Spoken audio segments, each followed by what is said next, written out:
Jadilah pribadi yang berkinerja setiap hari. Jadi barusan yang ngomong itu Anta Kirana atau coach, bro? Thinking abilities itu yang membuat kita akan perform di dalam kehidupan kita sih. Karena coaching itu kan menolong orang lain menyadari apa yang perlu ia sadari saat itu. Itu butuh berapa lama sih untuk kita menjadi manusia-manusia yang sadar itu, bro? Mungkin air kencing yang kata dokter jadi obat bisa menyembuhkan penyakit. Diminum juga sama orang itu.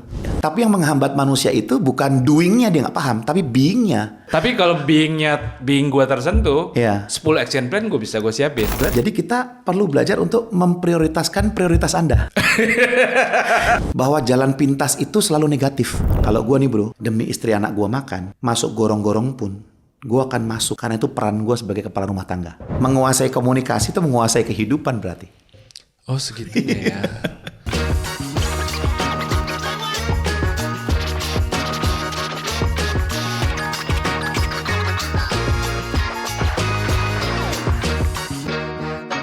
Oke, selamat datang kembali di Coolbiz, kuliah bisnis.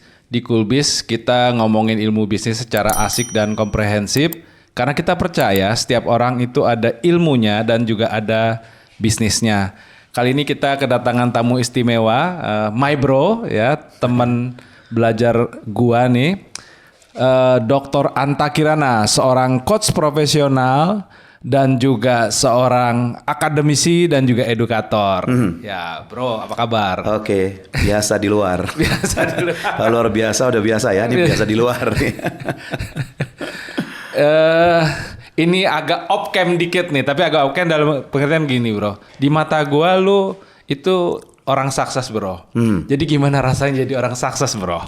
Iya. Mumpung lu coach, gua tanya nih dengan pertanyaan yang mind blowing buat lu deh. Oke, kalau gue langsung masuk ke ilmu neurosemantik nih. Wih. Ya, jadi memang seringkali ya, nih bagi para pebisnis seringkali mengukur kehidupannya itu kan dari sukses atau gagal. Oh, I see. Maka kalau saya belum sukses, maka saya adalah gagal. Yeah. Gagal artinya tidak sukses. Yeah. Ya, padahal seringkali sukses itu juga berubah-ubah. Oke. Ya, tidak bisa sukses itu ini atau gagal itu seperti ini. Yeah. Ketika gua sukses, masih ada kegagalan-kegagalan lainnya sebenarnya yang belum gua capai. Oke. Dan ketika ada orang bilang saya gagal, dia mengabaikan aja tuh kesuksesan-kesuksesan lain yang dia sudah ciptakan juga. Oke. Nah, kenapa saya katakan bahwa saya tidak menggunakan kata sukses atau gagal? Oke. Karena jika orang itu berada di antara sukses dan gagal, sebutannya apa? Oh iya, nggak ada labelnya tuh. Biasa dia bilangnya proses. Oh iya iya. Ya, maka saya lebih memilih kata berkinerja atau perform. Oh oke. Ya, Ya. perform atau berkinerja. Ya. Jadi kalau ditanya di kelas biasanya siapa yang sukses? Ya. Ada yang angkat tangan tapi bingung karena setiap orang punya definisi sukses berbeda kan? Oh iya, itu terlalu abstraktif ya. Abstrak. Dan kemudian gagal, apakah 100% gagal? Wow, that the point. That the point. Hahaha. Ya, jadi lebih ke arah perform, berkinerja. Jadi performance itu adalah menurut gua ya, kemampuan mewujudkan apa yang gua anggap penting. Wih. Jadi kalau bagi orang lain itu harus punya Alphard dan buat gua itu nggak penting, Iya. untuk apa gua mesti masuk ke dalam prinsipnya orang lain? Ya. Ya, jadi apa yang gua anggap penting, gua mampu mewujudkan. Maka sukses itu bukan perjalanan panjang, kemudian sesuatu yang susah diraih. Ya. Ya itu sukses maksud saya itu. Ya. Tapi kalau berkinerja itu sesuatu yang bisa kita wujudkan every single day. Ya, ya. Ya dong, misalkan Lebih simpel di pikiran kita ya. betul. Misalkan kan, malam ini gue pengen banget makan nasi padang merek tertentu nih. Karena itu kalau gue makan itu, gue bakal happy, hormon endorfin keluar, gue jadi semangat banget gitu. Jadi gue tahu alasan kenapa gue baru makan itu. Pertanyaan kedua, mampu nggak? Bicara tentang resource kan? Apakah gue masih bisa beli? Ada duitnya? Suruh orang beli? Kalau bisa, ketika apa yang gue anggap penting dan kemampuan ketemu, itulah perform. Oke. Maka gue bisa perform setiap hari sebenarnya. I see. Nah, problemnya orang adalah jangan-jangan ketika dia sudah dianggap orang lain sukses, ternyata semua itu tidak penting buat dia. Atau tidak menjadi penting lagi. Nah, apakah masih layak disebut sukses gitu? Ya. Jadi saya lebih memakai kata perform tuh, berkinerja. Jadilah pribadi yang berkinerja setiap hari. Ya, ya. Kalau di Kulbis ini memang kita kadang-kadang conversation-nya agak jail-jail nih bro, nggak apa-apa ya izin boleh, ya. boleh. Jadi barusan yang ngomong itu Anta Kirana atau coach bro? Ya, barusan yang bicara adalah Coach Anta Kirana ya. Kan nggak terpisahkan tuh bro ya. Nggak, intinya adalah bahwa seringkali kehidupan ini mengajar kita untuk hanya hidup di dua dunia. Sukses, I see. gagal, hitam, putih, menang, kalah, sehat, sakit. Padahal hidup itu kan sangat konteks dependen ya. Dan konteksnya begitu luas. Kita baru mulai bisnis, 3 bulan, 6 bulan, nggak omset, katanya gagal. Ya. Padahal kan belum menemukan cara yang pas. Actually ya. Kita ketemu customer yang banyak bertanya, mau beli aja nanyanya banyak. Kita bilang cerewet. Kita bilang cerewet, rese, ribet. Padahal kan bagi customer, dia butuh menjustifikasi uangnya miliaran itu untuk ditaruh di perusahaan seseorang. Dia harus mempertanyakan banyak hal kan. Nah, berarti kan customer itu bukan rese, tapi dia hanya butuh didengarkan, dijelaskan, dan dijawab pertanyaan-pertanyaannya kan. Nah, jadi saya mengajak untuk teman-teman ini berpikirnya jangan sekedar hitam putih. Ya. Tapi not or but and. Why not and? Iya. Jadi sudut ya. pandang, titik pandang, letak pandang, arah pandang, cara pandang, semua itu kita explore. Ya, itu kan memberikan sebuah kekayaan dalam berpikir ya. Nah, kita tahu bahwa thinking abilities itu yang membuat kita akan perform di dalam kehidupan kita sih. Ya, Bro Anta ini baru opening aja udah sangat sememberkati ini, Bro. That's why teman-teman saya pikir memang kenapa Kulbis butuh berbicara kepada seorang coach, butuh narsum yang adalah seorang coach. Seseru itu ternyata. Bro, jadi bicara dunia coach atau dunia coaching nih, Bro. What do you think, Bro? Kadang-kadang munculkan impresi di lapangan, layanan atau pekerjaan seorang coach itu adalah tentang cuman nanya-nanya doang. Nanya-nanya What doang. do you think, Bro? Jadi saya rasa di kesempatan ini perlu dijelaskan juga ya tentang coaching itu apa, makhluk apa. Betul. Nah, sekaligus biar nyerempet ke akademisi saya nih. Ya, di disertasi saya itu saya menawarkan sebuah hipotesis bahwa pemimpin itu punya 5 peran paling tidak. Yang pertama sebagai trainer itu transfer knowledge. Kan kita perlu memberikan pengetahuan kepada orang kita pimpin kan. Nah, pemimpin ini berarti kan perlu banyak baca buku, baca jurnal, banyak tahu. Maka dia akan mentransferkan pengetahuannya. Namun di lain sisi atau di konteks yang lain, pemimpin perlu menjadi mentor. Nah, mentor itu bukan lagi transfer knowledge, tapi sharing experience. Maka kalau gua pernah bisnis makanan, gue bisa mementor orang lain yang mau bisnis makanan. Nah, masalahnya adalah kadang-kadang kita ketemu mentor yang tidak satu fakultas dengan kita, nggak satu portfolio, nggak bisa. Pemain batu bara mentor pebisnis kuliner. Nggak bisa. Mungkin mekanisme berbisnisnya, kemudian perpajakan atau entrepreneurship-nya bisa dimentorkan. Tetapi bahan-bahan yang dibisniskan itu dia nggak bisa di situ. Betul. Karena mentor itu adalah sharing experience. Nah, peran pemimpin yang ketiga di sisi lain adalah sebagai konselor. Wow. Bukan transfer knowledge, bukan share experience, sampai konselor, tetapi healing emotion. Karena kita punya tim jangan-jangan bukan nggak mampu, tapi nggak mau. Kenapa nggak mau? Karena trauma. Karena masa lalu. Aku dulu pernah diginiin sama dia. Aku pernah satu tim dengan dia dan dia kata-katain aku. Jadi secara emosi dia terluka. Maka kita perlu bawa dia mundur ke belakang dan disembuhkan di situ. Nah, kita butuh terapis tuh. Ya, konselor dan segala macam untuk menyembuhkan masa lalu. Kemudian kadang-kadang pemimpin juga perlu jadi konsultan. Di masa-masa yang kritis dan krisis, konsultan itu providing solution. Kita tahu dong perusahaan-perusahaan konsultan kan, mereka kekuatannya di research, banyak research, lalu kemudian bisa memberikan kepada kita solusi praktis. Kita ditanya tuh, mau solusi yang murah, yang sedengan, atau yang mahal. Nah, itu konsultan, ya providing solution. Nah, bagaimana dengan coach? Nah, coach itu creating awareness, membangkitkan kesadaran. Itu mainannya itu asli. Exactly. Jadi coach itu tidak perlu dia punya portfolio yang sama dengan orang yang di coachnya.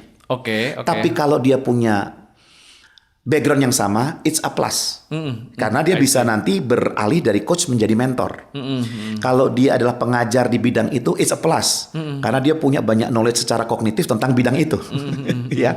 Nah, namun nggak mudah menjumpai pemimpin yang komplit dalam hal ini. Maka kita perlu pilih yang mana.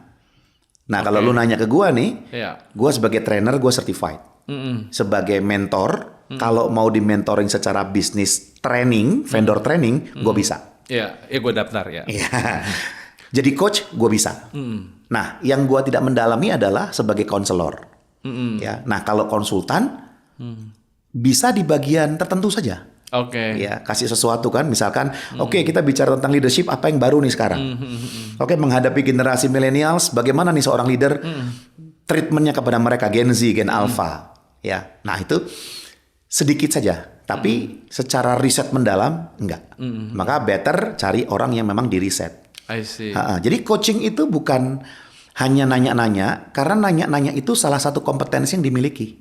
Hanya salah satu. Betul. Nah, dan itu ada intensitasnya. Ada yang bertanya basa-basi, ya basa-basi, apa kabar bro? Udah makan belum? Basa-basi kan? Ada yang bertanya hanya untuk mengisi waktu. Ada juga yang bertanya tapi tidak sesuai dengan objektif. Dia nggak punya tujuan bertanya itu apa. Nah, di coaching itu kita bertanya sedemikian rupa sehingga nama kompetensinya adalah evoking awareness. Evoking awareness. Membangkitkan kesadaran. Jadi bukan sembarang tanya, tapi tanya yang bisa membuat seseorang menjadi kritis, kreatif, berpikir sistematis. Kemudian dia bisa membuat neuron-neuron di otaknya itu membentuk sinaps. Sehingga banyak hal baru bisa tercipta ketika ditanya. Ya, gitu. Nanti kalau belum mau praktek boleh gue tanya. Iya. Berubah ada sesi wawancara dari sesi coaching gue. Itu salah satu kompetensi aja sih sebenarnya bertanya. Jadi bukan hanya nanya-nanya, tetapi pertanyaan yang fokus, yang mempunyai tujuan untuk mendorong orang lain atau coachee. Karena coaching itu kan menolong orang lain menyadari apa yang perlu ia sadari saat itu. Helping them to help themselves gitulah. I see. Iya, luar biasa. Gue jadi terpana nih. Iya, untuk mencapai, gue kan ngelihat bro ya, lu sama ilmu lu tuh embedded banget lah. Kadang-kadang gue aja akui kok, gue keilmuan gue kan di entrepreneurship ya. Gue ngajar cakap sih, tapi ketika gue tanya bener nggak yang gue ajarin ini gue jalanin, gue reflektif juga sih. Sebagian iya, sebagian belum. Gue mesti seradikal itu menyatakan ini. Nah kalau gue lihat lu kan embedded banget ya, apa yang lu ilmukan sama yang lu jalani itu kan kawin gitu kan, dan ini kan pertemuan kita yang kesekian. Untuk bisa mencapai manusia dalam kesadaran seperti yang lu lakukan ini bro, misalnya kita belajar ilmu coaching dan seterusnya, itu butuh berapa lama sih untuk kita menjadi manusia-manusia yang sadar itu bro? Nah, seberapa cepat kita mengalami perubahan, seberapa cepat kita mengejar mimpi, mencapai tujuan, itu ditentukan oleh seberapa penting hal itu buat gua. Oh begitu. Ya, jadi kalau kita kena knalpot tuh ya, gue yakin tuh nggak ada orang kena knalpot, nempel nih knalpot, aduh panas ya, sakit ya, lepas bonyok, nggak mungkin. Dia pasti langsung lepas gitu kan. Nah, sepenting apa? Ya, itu pertanyaannya, makanya hidup itu bukan follow your passion tetapi follow your meaning. Follow my meaning. Apa sih pentingnya mencapai itu? Apa pentingnya untuk menguasai keterampilan coaching? Apa pentingnya untuk mempraktekkan apa yang saya ajarkan? Yes. Apa pentingnya pacaran? Apa sih alasan behind the scene-nya kenapa gue perlu punya bisnis dan keluar dari kerjaan gue sekarang? Ini pertanyaan-pertanyaan yang kalau tidak bisa dijawab, jangan gerak dulu. Oke, gue pengen menukik di situ. Jadi kalau bicara tentang seberapa penting itu ada di otak gue, itu akan determinan untuk gue achieve kah? Iya, oke, betul. Maka performance itu kan di dalamnya hanya ada dua. Yang pertama dianggap penting. Yang kedua punya kemampuan. Oh, Kombinasi di dua itu. Ya, kalau belum dianggap penting, dia nggak punya semangat untuk mengejarnya. Ya, kalau kita lihat toolsnya kan ada 5 whys tuh untuk problem solving, menemukan root cause. Kenapa mobil gua nggak gerak? Oh, karena nggak ada bensin. Kenapa nggak ada bensin? Oh, karena lupa beli. Kenapa lupa? Ya. Karena 5 kali ditanya. 5 kali mundur. Nah, artinya kita perlu mempunyai alasan yang sangat mendasar. Kenapa? Maka orang yang minum air putih dengan alasan karena saya haus, sama orang minum air putih dengan alasan supaya saya sehat Yes. dan saya bisa panjang umur, lalu saya bisa menyaksikan anak saya di pelaminan dan saya melepas anak saya kepada calon mantu saya. Wah, pasti yang minum air putih caranya, intensitasnya, semangatnya gede yang kedua, bro. Yang alasannya mendalam. Kegiatan yang sama. Padahal kegiatan sama ya. Nah itu buat para pengusaha juga, buat kita yang mau bisnis, apapun yang kita lakukan, determinan yang paling utama itu ya alasan itu. Apa pentingnya? Mengapa ini penting buat saya? Ya, karena kalau orang berkata saya nggak bisa, bukan. Sulit itu bro, kalau kita mau berpikir kritis ya. I see. Ini gua kalau dikasih mic nggak berhenti nih bro. Gak apa-apa. That's why diajak ke Kulbis, bro. Jadi sulit itu, kalau kita berpikir kritis, kita bertanya dong, kenapa saya berkata sulit? Oke. Oh, ternyata sulit itu karena belum terbiasa. Sepakat nggak itu dulu? Oke. Nah, kita jangan berhenti. Kenapa? Kenapa kok saya belum terbiasa itu? Penyebabnya apa? Oh. Belum bisa. Iya dong. Oke. Nah, belum bisa itu penyebabnya apa? Ya. Belum dicoba. Oke. Belum dicoba penyebabnya apa? Belum mau nyoba kan? Belum niat. Nah, belum niat penyebabnya apa? Belum dianggap penting. Jadi apapun yang kita katakan susah, sulit, itu pada dasarnya jangan-jangan itu hanya belum saya anggap penting. Karena kalau saya sudah menemukan apa pentingnya, mungkin air kencing yang kata dokter jadi obat bisa menyembuhkan penyakit, diminum juga sama orang itu. Karena penting. Karena penting. Maka kalau kita bicara sama Gen Z nih sekarang ya, kalau lu kerja, gajinya itu pentingnya hanya buat nambah uang jajan. Sama orang kerja, gajinya penting untuk membiayai keluarganya. Cara kerjanya beda, bro. Iya. Iya, salah satu tugas coaching itu ya menemukan minat-minat penting itu tadi ya. Iya, nah sering melesetnya coaching itu nih bagi coach-coach yang awal ya. Mereka coaching the problem. Oh, oke. Lalu merasa senang, bangga kalau outputnya ada action plan. Oh, oke. Oh, begitu. Padahal action plan itu belum tentu dieksekusi. Betul. Karena yang mengeksekusi action plan itu adalah orangnya. Maka Marcia Reynolds berkata, don't coach the problem, coach the person. Jadi manusia itu bukannya tidak tahu apa yang harus dia lakukan, dia tahu. Ya, tapi yang menghambat manusia itu bukan doing-nya dia nggak paham, tapi being-nya. Being-nya. Males, takut, nggak mau, merasa muter-muter di situ aja sebenarnya. Being-nya. Iya. Nah, ketika lu menolong orang untuk menemukan the real meaning, maka kita nggak perlu bertanya action plan-nya apa, dia udah tahu action plan-nya dan dia langsung dieksekusi. Iya, gue jadi pengen pointing di situ. Kadang-kadang action plan yang sorry to say dihasilkan dari proses coaching terkesan mandatori sih. Iya. Jadi ngebebanin. Betul. Tapi kalau being gue tersentuh, 10 Iya. action plan gue bisa gue siapin. Betul. Makanya gue punya pengalaman itu 2, 3, 4, 5, 6 sesi itu belum sampai action plan kadang-kadang. Oh begitu. Karena orang itu masih berkutat dengan dirinya. Ya, nah untuk apa kita langsung ke action plan kalau dia sendiri nggak menyadari bahwa hal itu penting. Ya. Bahkan mempertanyakan what do you want, apa yang kamu inginkan. Belum tentu 2 pertemuan ketemu dia. daftar. Ya kan? What do you really want? Ya kan? Lalu orang bertanya, di area apa Pak Anta? Bebas. Oh iya. You choose. Ya. Deep questioning tuh. Yes. Ya. Maka memang yang membedakan coach satu dengan yang lain itu adalah ya kompetensinya dia embed nggak dengan hidupnya.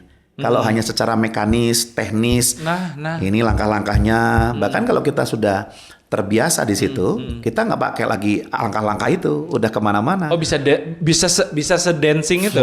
Fleksibel, betul. Kita sebutnya dancing in the moment. Oh, bisa sebenarnya itu ya. Betul. Oh, oke lah SOP itu pada saat memulai itu oke. Tapi sebenarnya nanti kalau udah matang bisa sedancing itu ya. Iya, I see. Ya, oke. Nah, jadi berbicara tentang coaching ini kan juga lu kaitkan dengan ada dibangun benang merahnya dengan NS ya, Bro ya. Neurosemantik. Ya, neurosemantik ya. Gimana, Bro? Perspektif atau eksplorasi yang lu temukan terkait coaching dan NS ini, Bro? Ya, memang kan gua kiblat coachingnya ada 3 nih ya, international ya. I see. Artinya dari ICF, International Coaching Federation, yang udah 80 tahun lah, 70-80 tahun lah ya. Dan mapan lah di Indonesia. Ada juga MCF, Meta Coach Foundation. Itu yang neurosemantik, NS buat coaching. Ada juga IAC, International Association of Coaching. Nah, kalau untuk MCF berkaitan neurosemantik buat coaching, memang NS ini adalah keterampilan berkomunikasi. Yang sebenarnya dulu kita kenal NLP kan. Tapi dia lebih modern NLP-nya. Ya, jadi Neuro Linguistic Programming itu menjadi neurosemantik, maka sebutan NS sebenarnya NSNLP sebenarnya. Oh, staging. Mungkin kalau dibuat staging, yang duluan bisa marah nanti. Makanya, aduh, salah nanya. Mungkin sesuatu yang berbeda, melihat dari perspektif yang lain. Oh, iya. Nah, kalau NLP itu mereka hanya mengontrol, memprogram kata-kata, sehingga ketika orang marah, kita bisa merubah submodalitas. Kita menggunakan, kita punya panca indera, lalu kita anggap bahwa dia sedang bernyanyi, dia sedang begini. Tapi kan menjauhi realita. Nah, that's the point. Kalau neurosemantik, misalkan kita punya bos marah sama kita bertanya, apa yang saya lakukan dan saya tidak lakukan sehingga dia marah dengan saya? Apa niat dia marah? Apa tujuan dia marah? Apa penyebab dia marah? Oh, jangan-jangan dia marah karena dia sayang sama saya. Oh, jangan-jangan dia marah itu melatih saya atau mempersiapkan saya. Maka ada banyak sudut yang bisa kita tanyakan, bukan menjauhi fakta yang ada, tapi justru mendalami fakta yang ada di sekelilingnya. Apa saja itu kemungkinannya. Nah, itu. Jadi neurosemantik lebih kepada menolong seseorang agar dia bisa menemukan makna atas apapun. Oh, berorientasi kepada penemuan makna itu ya? Betul. Oh, segitunya. Oke. Ya, berbicara tentang menemukan makna tadi ya, Bro. What do you think, Bro? Gimana sih caranya orang menemukan makna itu? Karena kan kita udah bicarakan, meaning itu determination banget. Makna itu mendorong seseorang banget kan? Gimana, Bro? Ya, tentunya kita pilih konteks dulu kan. Kalau kita mau yang paling jauh kan makna sebagai manusia, maka pertanyaan yang paling fundamental kan pertanyaannya kenapa Pin harus hidup di dunia ini? Oh ya, itu kan a question for being ya. Iya kan? Iya. Nah, kualitas jawaban seseorang atas pertanyaan itu menentukan aktivitasnya di dunia itu.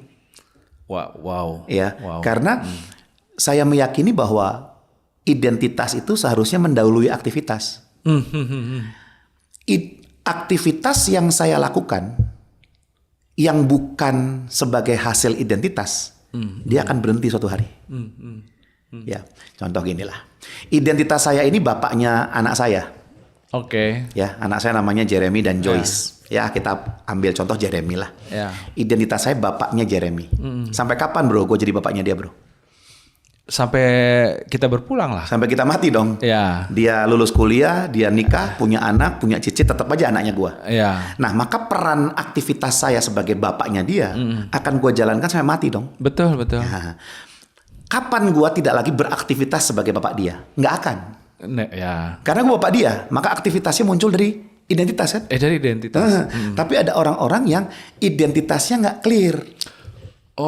Saya ini siapa? Apa yang penting bagi kehidupan saya? Saya cari good life, pleasant life, atau meaningful life. Begitu nggak clear, dia banyak beraktivitas. Maka aktivitasnya suatu hari akan berhenti. Kenapa? Dia bukan sebuah byproduct dari From the identity. dirinya, identitinya dia, tapi sesuatu yang dia coba-coba kan. Ya. Makanya pengusaha-pengusaha beberapa yang baru coba ini tutup ini, lalu di akhirnya kerja lagi, ya nggak apa-apa juga. Ya, tetapi dia perlu melakukan sebuah perjalanan spiritual sendiri ya, bahwa saya ini siapa, what am I. Nah ini perlu bisa dibantu oleh certified coach, mentor, siapapun lah yang bisa bantu kita. Ya dengan cerita ini profesi coach jadi luhur banget sih, jadi respectable banget sih bro. Nah kembali ke exercise yang lu sampaikan tadi kan, berbicara tentang penemuan keidentitasan itu, apakah nanti itu salah satu konklusi utamanya tentang keprioritasan ya? Nah, ketika kita sudah tahu apa yang penting buat kita, lalu kemudian identitas kita, siapa kita, aktivitas yang kita lakukan itu kita akan tahu yang mana, ya. Kalau ditanya sekarang ya, pelajarannya kan kadang-kadang berkata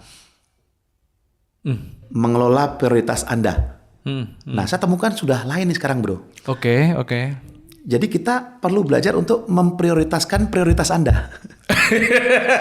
Karena sepertinya semuanya prioritas kan?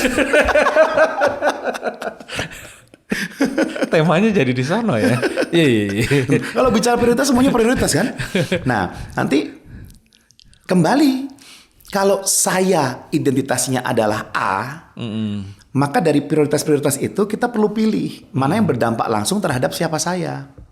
Memang lebih manis-manis nanti ada yang di luar kita jalankan. Kayak teman saya bilang, saya cuman ngisi waktu luang doang. Saya nggak serius kok, nggak fokus. Hanya ya nambah-nambah kesibukan. Enggak loh bro. Oke.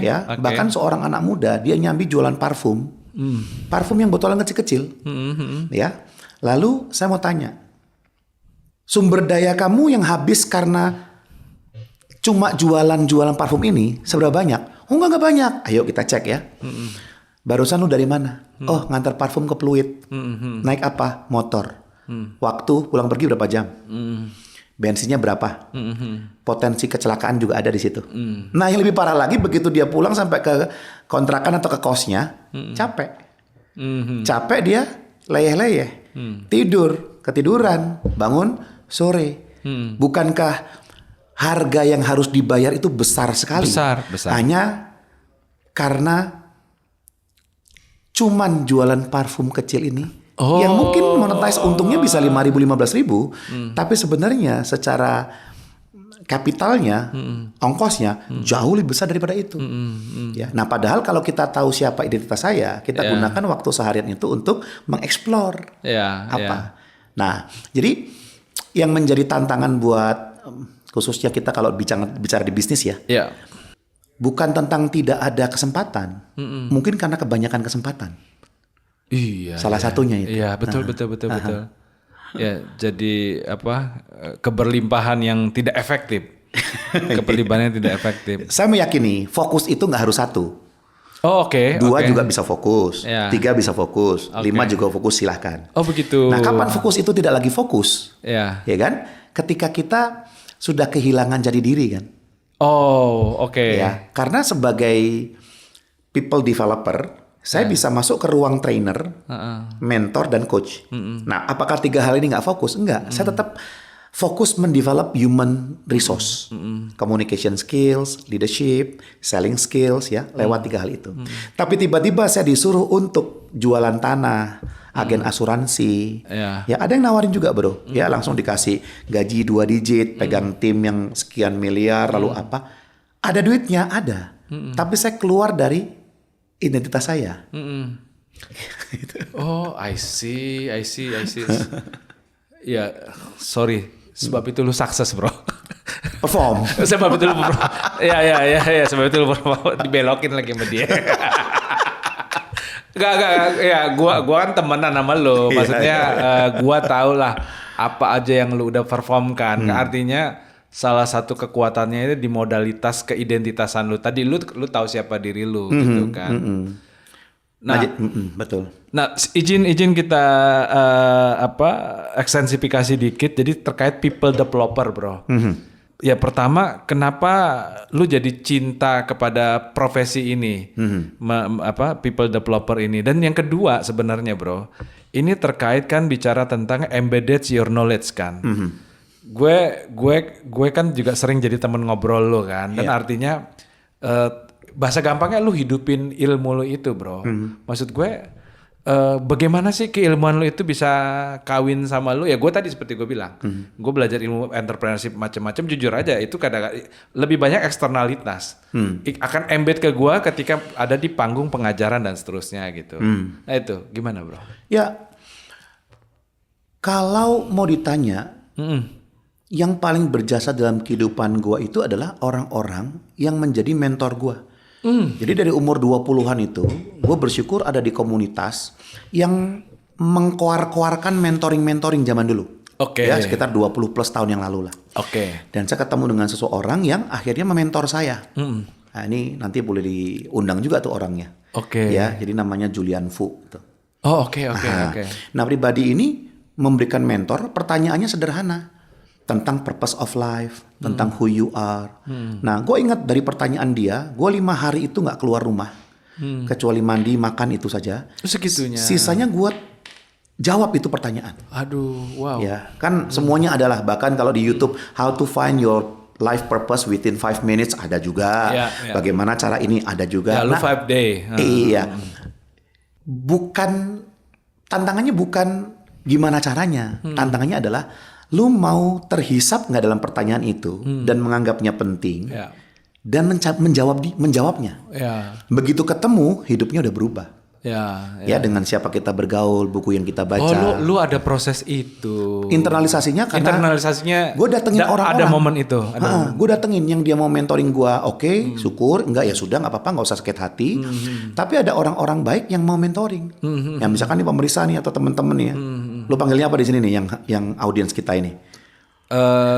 Kulbiser. Ya ada teman-teman yang mau misalkan ngobrol, ngopi sama gua. Ya silakan, waktunya cocok gua kan keluar. Lu tahu gua kan, kita ngobrol. Iya, betul. Karena gua juga menyadari dulu gua kejar orang-orang begitu. Keren. Nah, sering kali kita itu di framing bahwa jalan pintas itu selalu negatif. Iya. Nah itulah hidup di dalam dunia hitam putih itu begitu, sukses gagal gitu kan. Iya. Maka jalan pintas itu negatif. Loh kalau dari sini ke rumah gua ada jalan pintas, masa negatif? Iya. Kan lebih cepat bagus tuh berarti. Iya kan? Nah, jalan pintas yang negatif itu kalau korupsi, KKN, nepotisme, ya kan? Jalur orang dalam. Nah, itu negatif. Secara apa? Secara moral, norma yang ada di pasaran misalkan. Tapi di tempat-tempat yang tidak menganut itu ya jadi nggak salah juga gitu. Nah, jadi mentoring itu artinya orang yang mementor gua, dia sharing knowledge, sharing experience, dan peran mentor yang paling penting di bro, yang ketiga bro. Apa? Mau kasih hadiah nggak buat audiens? boleh. Kalau bisa jawab ya, ini nggak live soalnya ya. Sharing resources. Oh oke. Kalau mentor belum legowo untuk sharing resources, menurut saya ada yang kurang. Oh oke. Gue punya link, gue punya teman, gue punya supplier, gue punya rekan kerja bisnis, gue punya apa. Gue mengendorsekan aja menti-menti gue. Itu udah mentoring yang luar biasa. Oh gitu. Itu yang dilakukan oleh beliau. Oh oke. Achievementnya di sana ya. Ya, jadi dimulai dari pertanyaan the reason of being, mission statement, personal mission statement, kemudian inventarisasi strength, lalu bagaimana menchannelkan strength itu kepada siapa. Contoh gini kan, Pin nih hidup di dunia ini untuk siapa sih? Anak-anak usia berapa? Mereka yang tinggal di Indonesia Timur, atau single parent, atau untuk pendidikan, atau begitu banyak subjek-subjek yang bisa kita layani kan? Nah itu perlu dipilih kan? Nah mengetahui strength saya apa, kemudian tahu siapa yang akan saya berikan manfaat kehadiran saya di dunia ini, baru kita cari bagaimana menchannelkan strength itu kepada mereka. I see. Gitu. Lalu kita akhiri dengan setelah kekuatan saya channelkan kepada mereka, dampaknya apa buat mereka? I see. Ya, jika itu sudah ketemu 4 pertanyaan itu, udah jadi itu. Ya, sangat bagus sekali personal mission statement-nya. Lalu mengembedkan ilmu lu dalam hidup lu, menyatu dalam hidup lu, itu gimana? Nyaman dengan itu, bro? Nah, itu kontekstual. Jadi gini. Istri gua tiba-tiba dia makan pakai mangkok kan, makan mie. Tiba-tiba taruh di meja makan sambil buru-buru, terus dia bilang, "Say, jangan dibuang dulu ya." Nah, kalau gua pakai skill coaching kan kita bisa ribut. Gimana tuh? Ya, sejak kapan gua buang-buang mangkok? Lalu gua kan tanya, "Maksud lu dengan jangan dibuang?" Nah, sudah, gua tahu nih bahasa kolbu. Bahwa maksud dia jangan ditaruh di tempat cucian dulu. Gua lagi mau pakai. Iya. Tapi kadang-kadang manusia itu mengucapkan sesuatu yang dia tahu dan dia pikir orang lain tahu. Betul, betul. Ya, Betul. maka yang saya embedkan keterampilan coaching dalam dunia keseharian itu juga diperlukan. Contoh, yaitu apanya saya diituin, apanya diituin. Nah, apa itu apa? Diituin itu apa? Ya. Bahasa kalbu. Iya kan? Jadi kata-kata nggak deskriptif, terus kata-kata yang asumtif, kata-kata yang evaluatif hanya dia dan Tuhan yang tahu, ya kan? Nah itu sangat berguna sekali dan istri saya sangat mendapat manfaat gitu. Oh, oke. Ya. Nah tapi untuk ruang-ruang kehidupan yang lain nggak harus bro. Kadang-kadang gitu bro. Ada orang-orang itu yang merasa expert, hebat, certified dipakai di seluruh konteks hidupnya. Enggak, hidup itu konteks dependent. Gua udah 3 kali ngulang nih. Konteks dependent. Ya lu lagi di mana? Ya, betul. Ya. Oke, ini insightful berbicara tentang kecoachingan ini bro. Nah sekarang berbicara terkait dengan komunikasi ya bro. Oke. Ya, dan gua tahu dan gua dapati lu berkutat dengan pemberdayaan dan keilmuan komunikasi ini. Gimana bro? Apa insight yang bisa dikasih ke kita bro? Nah, communication is not only a subject for learning. It is a subject for living. Segitunya. Itu framingnya dulu, mindsetnya saya taruh dulu. Karena dari kita bangun tidur sampai kita tidur lagi, kita nggak lepas dari komunikasi. Menguasai komunikasi itu menguasai kehidupan berarti. Oh segitunya ya. Ya apa primer, sekunder, tersier. Ada sih impresi kita di masyarakat komunal itu komunikasi apa elit tuh udah tersier aja lah. Iya, kalau saya ada waktu. Padahal seprimer itu. Iya, karena ekspresi komunikasi eksternal kita itulah perwujud nyataan dari kualitas batiniah kita. Oke. Kalau gua nggak bisa kelola diri gua, omongannya kan ngawur, ngaco, disesali. Bahkan perhatikan saya bicara itu nggak ada filler words tuh, karena terlatih. Karena saya ingin menyampaikan sesuatu yang saya yakin itu yang saya mau sampaikan.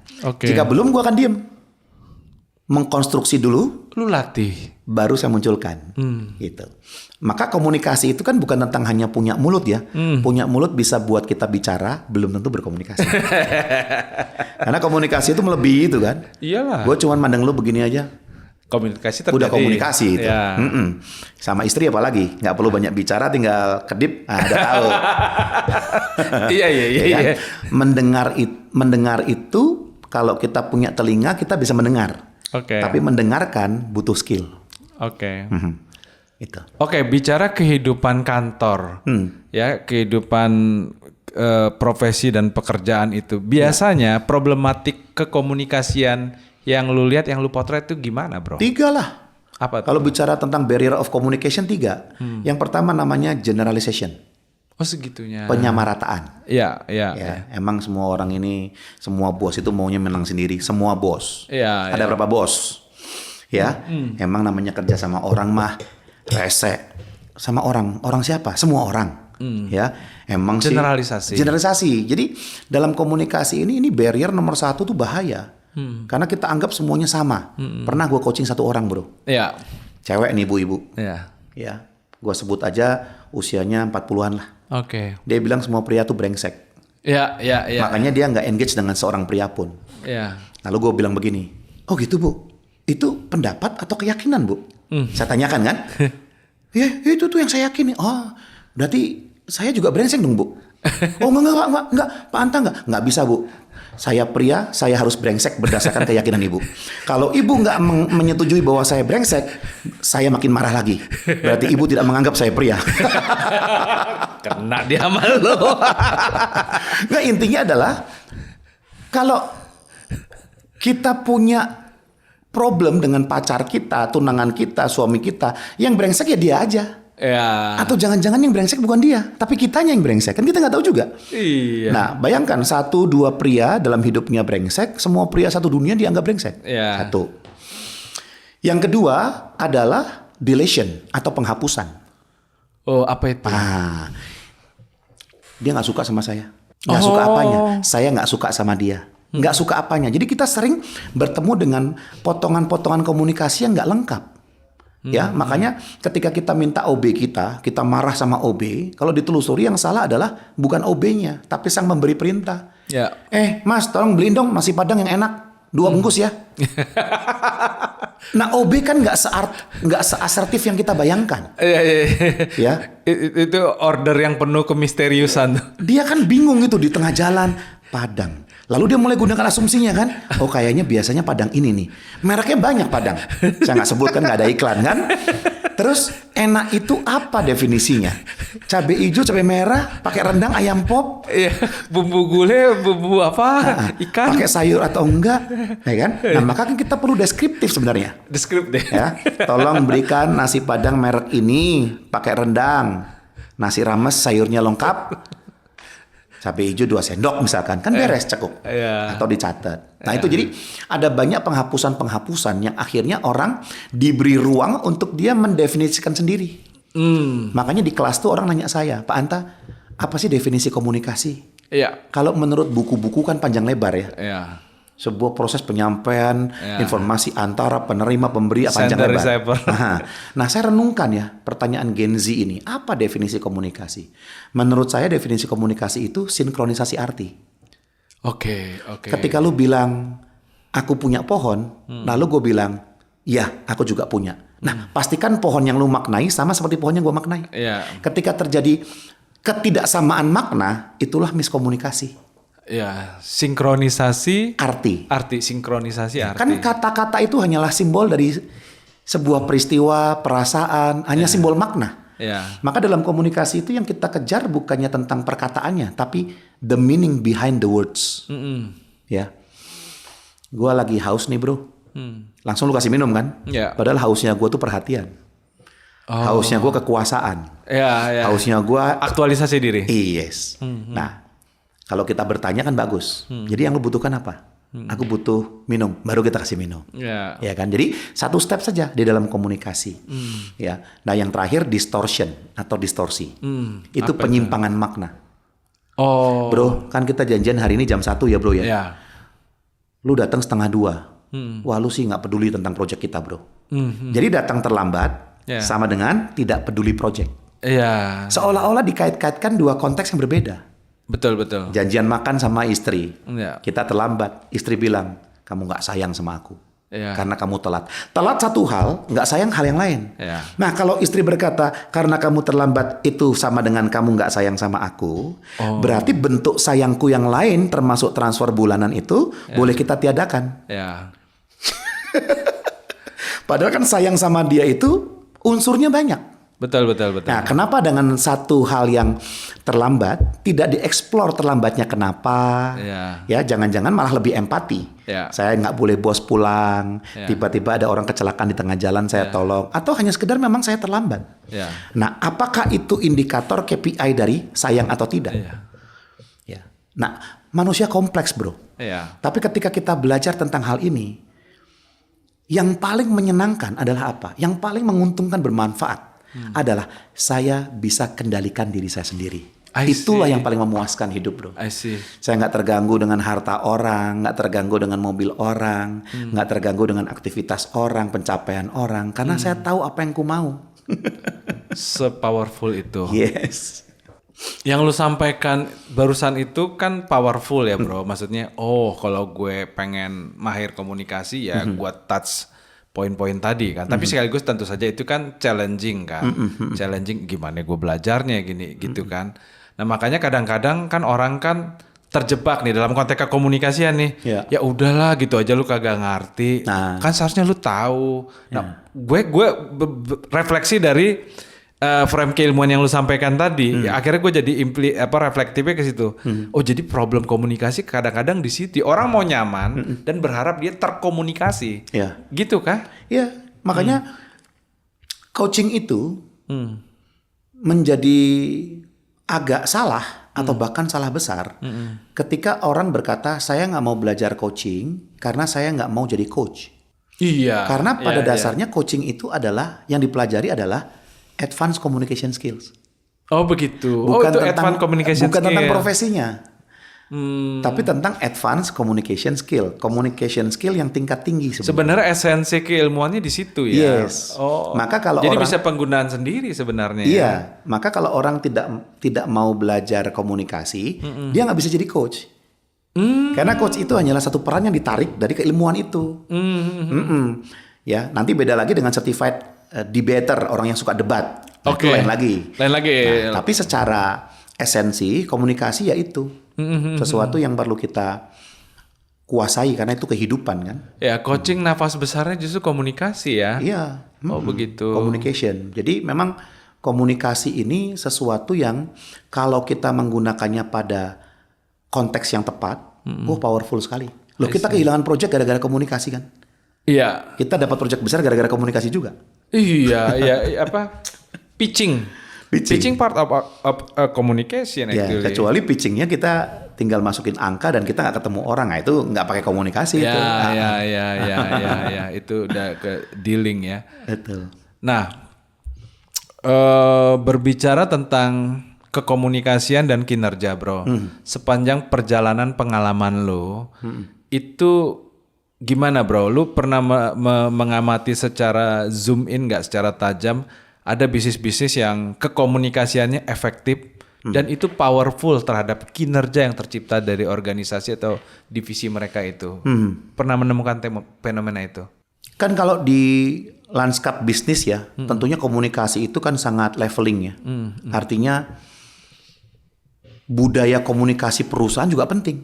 Betul, Ya, satu kan, tiba-tiba ada perubahan orang nggak tahu. Ya. Atau hanya ditakut-takutin, diancam-ancamin, kita akan ada inisiatif baru ya, tunggu tanggal mainnya ya, membuat orang malah nggak nyaman ya. I see. Jadi sangat banyak sih, artinya konteksnya itu sangat banyak sekali, bagaimana Betul, komunikasi betul. itu justru mendowngrade kinerja, atau dia menciptakan kinerja. Tapi kalau orang itu komunikasinya baik, nah saya ambil yang paling tangible itu ya orang sales. Oke. Orang sales misalkan, dia bilang aku udah pakai vendor lain. Biasanya gimana jawabnya? Bro Pinpin, aku udah pakai vendor lain nih, sorry ya. Oke. Hancur hatiku sih, bro. Hancur hati terus dia berkata, oh gue beda, ini, itu bisa ini nggak? Jadi seringkali sales itu men-challenge prospeknya, seraya menyalahkan dia bahwa yang lu pilih ini nggak sebagus yang punya gua. Oh begitu, ya. Iya kan? Ya, nah kita kekurangan kemahiran dalam melakukan acknowledging, ya.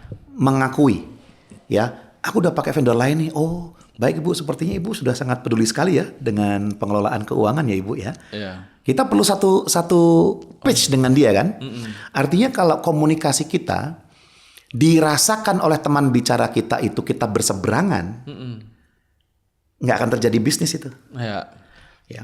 Tapi kalau dia suka dengan kita, nah makanya bisnis itu kan bukan hanya tentang logical approach ya, tapi emotional approach. Rasa emosional. Apalagi Indonesia. Ya. Nah, itu penting sekali. Ya. Nah, komunikasi itu menciptakan Sangat membantu, itu. sangat membantu. Sangat.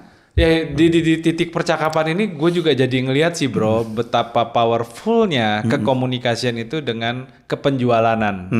Iya, gue baru ngelihat. Tapi izin kita sekarang geser ke leadership nih, bro.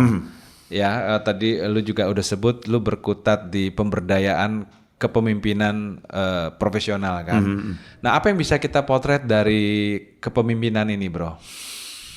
Ya, kalau kepemimpinan ya lu cek di Google ya. Ketik leadership. Gue yakin udah berapa ratus Banyak juta banget itu. premnya. Banyak banget.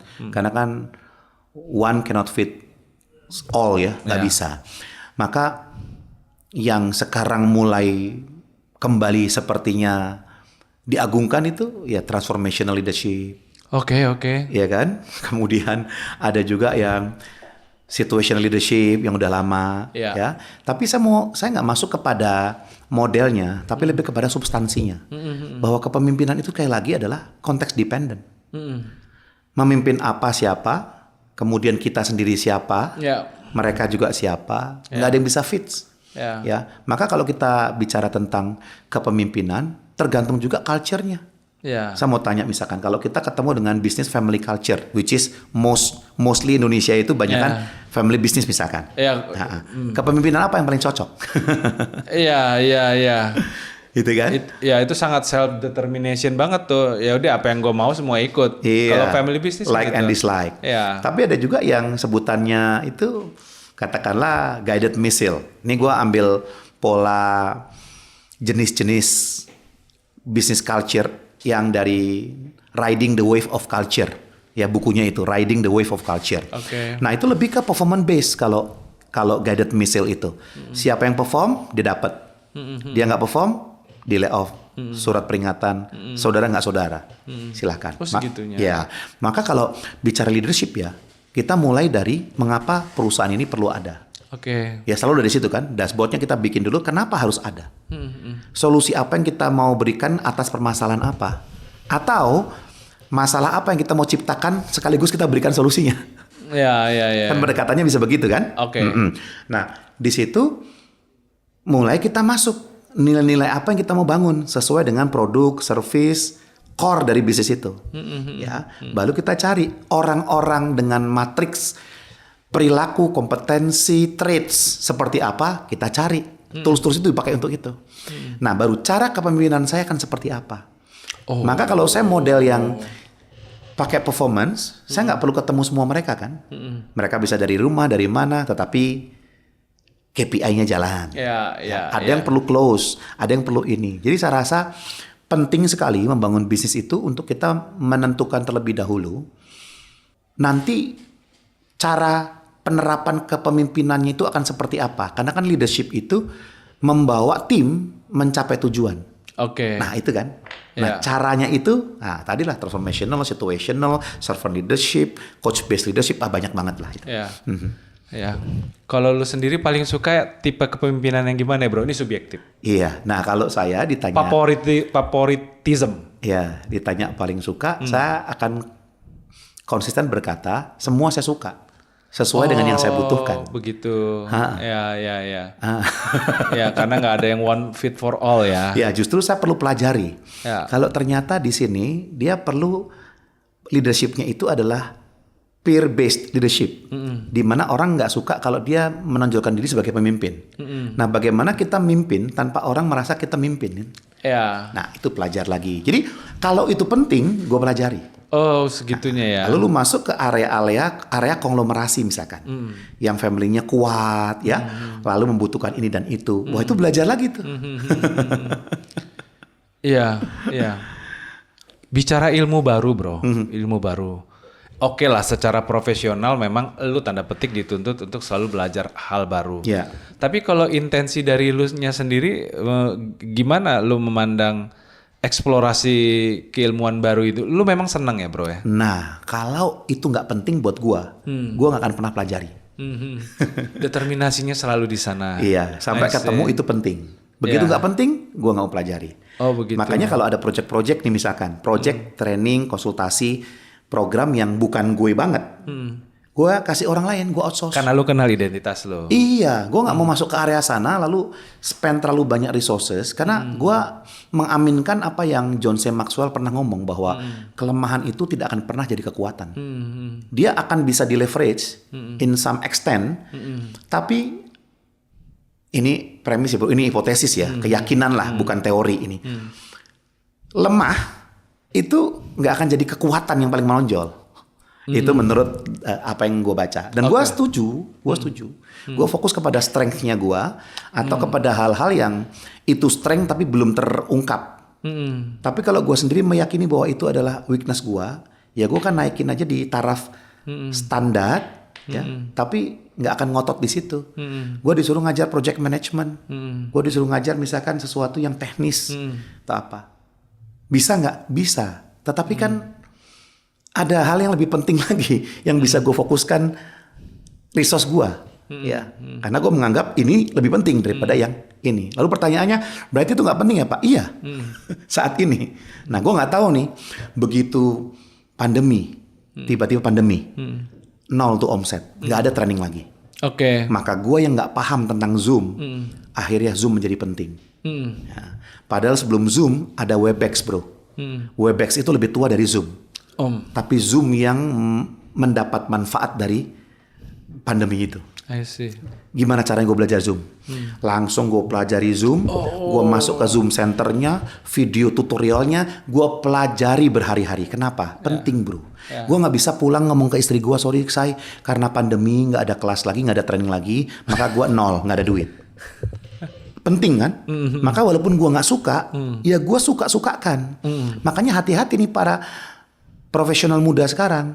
Kalau lu cari kerjaan yang lu suka, emang ada yang 100% kita suka? Nggak ada. Tempatnya kita suka, jaraknya jauh. Ya. Jarak tempatnya suka, gajinya kurang. Ya. Gajinya suka, bosnya kita nggak suka. Ya. Bosnya suka, teman-temannya kita nggak suka. Ya. Selalu ada yang kita nggak suka. Ya. Maka kembali lagi, jangan cari pekerjaan yang saya suka, tapi cari pekerjaan yang bisa memenuhi pentingnya buat saya apa. Iya, iya. Ya, maka ini kejadian nyata. Ada yang setelah di layoff atau mengalami PHK massal, dia 3 bulan nggak kerja lagi. Saya tanya, bro, kenapa lu belum kerja? Gua belum menemukan pekerjaan yang gua suka. Iya, iya, iya. The power of suka. Ya, begitulah. Nah, lalu gua bertanya sederhana aja, mana lebih penting menemukan pekerjaan yang lu suka atau menemukan pekerjaan untuk menjalankan peran lu sebagai kepala rumah tangga? Nah, lalu gue tanya, peran lu apa? Menafkahi keluarga, istri, anak, apakah itu yang sedang kau lakukan sekarang? Ya enggak sih. Nah, menafkahi keluarga sebagai peran suami dan ayah ini, apakah lebih penting atau di bawah penting dari mencari pekerjaan yang saya suka? Iya.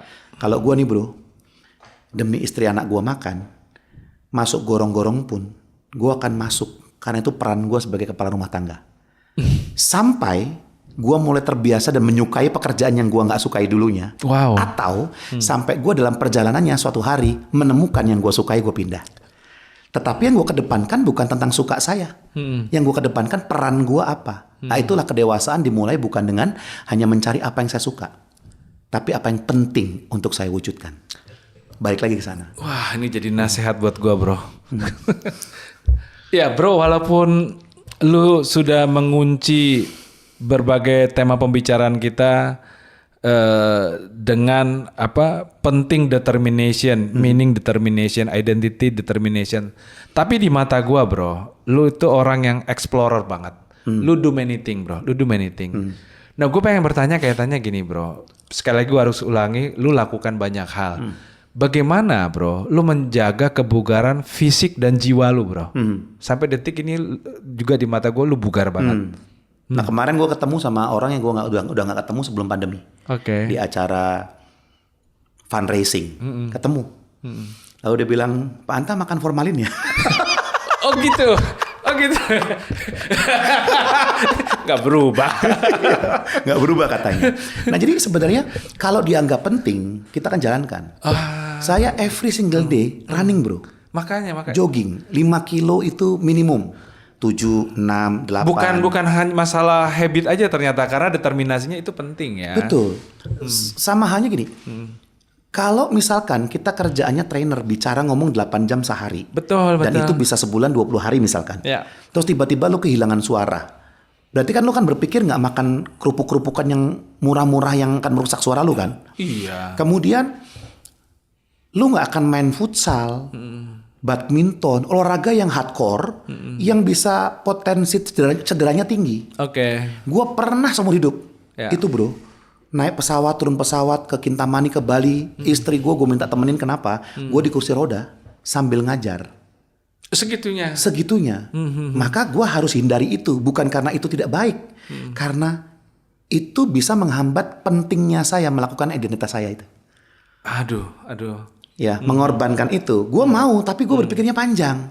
Ini kalau sampai gue futsal, dihajar orang kaki gue nggak bisa jalan. Gimana jadi trainer bro nggak bisa jalan? Tiba-tiba dapat project, Pak kasih motivasi sejam ya Pak. Gimana cara motivasi nggak bisa berdiri? Ya, nah kemudian kenapa gue jadi dosen S2? Kenapa gue ambil doktor? Kenapa gue belajar tulis jurnal? Karena gue lihat ke depan bahwa ini kan mesti jalan terus pikiran. Ya, kalau thinking ini nggak jalan, ini pengaruhnya langsung ke kualitas kehidupan. Gitu. Makanya kalau orang bilang banyak hal, enggak juga. Kalau ditelusuri banyak hal itu, yang gua lakukan atau jalankan perannya sama, mirip-mirip.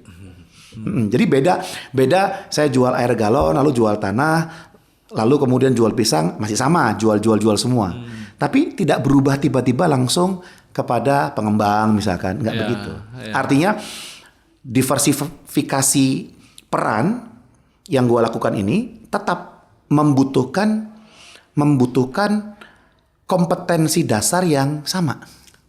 Strategic thinking, communication skill. Ya, di modalitas lu lah ya. Betul. Ya. Secara teknis juga gue tidak menguasai yang nggak perlu gue kuasai. Ya. Ya. Oke bro. Nah. Last question bro. Sip. Last question tapi lebih kepada nasehat bro. Jadi bro, apa yang bisa lu nasehatkan kepada teman-teman pelaku usaha, entrepreneur, UMKM, ya kalau mau disederhanakan para pebisnis lah, terkait human transformation bro. Kalau kita nih di dunia bisnis ini nggak penting itu bro, tanda petik ya, kesan komunal kita. Yang penting bisnis jalan, revenue hadir, profit hadir. Human transformation enggak lah, pertarungan hidup gue juga udah se-human itu. Konon ngapain lagi gue mesti human transformation? Kenapa gue harus berubah menjadi pribadi yang baik, lebih baik dan terus lebih baik? Apa nasihat lu buat kita bro? Iya, yang lu sampaikan barusan tuh benar. Jika kita punya staff, semua orang-orang kerjasama dengan bisnis kita itu AI atau robot. Itu jadi benar. Ngapain gue invest?